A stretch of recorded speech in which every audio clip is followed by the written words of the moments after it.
The Battle of Hova, 1275. In the Nordic summer of 1275, early mist shrouded the hills of Tiveden, deep in the heart of Västergötland.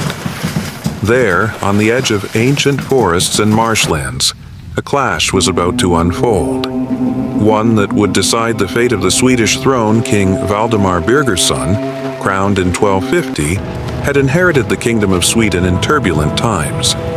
His father, Birger Jarl, had ruled as regent with a firm hand until his death in 1266. Valdemar, young and ambitious, wished to consolidate his power.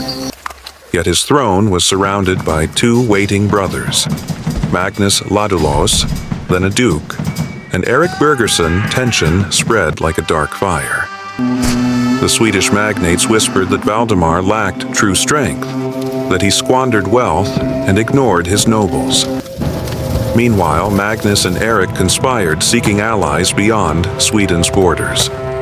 Duke Magnus forged an alliance with the Danish king Erik Klipping, securing Danish and German cavalry to force a change of power.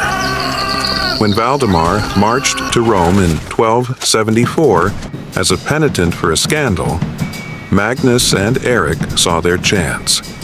They gathered troops in southern Sweden, enlisted mercenaries, and waited silently. Valdemar returned, alerted to the betrayal, and raised an army, mostly peasants and loyal men-at-arms.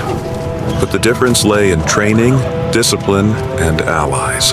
On the morning of June 14th, the armies clashed near Hova. Chronicles speak of Valdemar's Bondeheer, his peasant horde, facing his brother's better-equipped force, bolstered by Danish and German cavalry, over 700 mounted mercenaries with more ranks behind them. The forests of Tiveden whispered as the two forces met. Valdemar, positioned around Ramundeboda and Hova, trusted in numbers and popular loyalty. Magnus and Erik, commanding heavy cavalry, waited for the perfect moment to strike. Some accounts suggest Valdemar hesitated, that his peasants arrived late or poorly organized. When the first arrows flew, the battlefield erupted in a roar. Spears clashed. Danish horsemen broke through the lines, and Valdemar's men were forced into desperate fighting. Despite their courage, the superior technique and discipline of Magnus's allies soon decided the day. Men clad in steel advanced, while peasants armed with axes and clubs began to fall back. Valdemar saw the terror in his soldiers' eyes. Amid the chaos, he is said to have seized his banner and fled toward the Norwegian border, abandoning the field. Magnus and Erik, victorious, had carved their path to the throne. Yet the victory was more than a military triumph.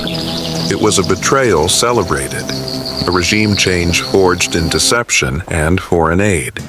Magnus Ladulås emerged as King of Sweden on July 22, 1275, at the Stone of Mora, sealing the new order. What changed? For Sweden, far more than a mere monarch, Magnus introduced the Alsno Stadga in 1280, granting privileges to the nobility, formalizing knighthood, and establishing a pact with the church. That pact, born from the victory at Hova, cemented the transition from a kingdom ruled by jarls and magnates to a centralized monarchy. For Valdemar, it marked the fall of his legacy and the beginning of exile. Declared quondam rex, the former king, he was confined to Västergötland. Moreover, Danish involvement set a dangerous precedent.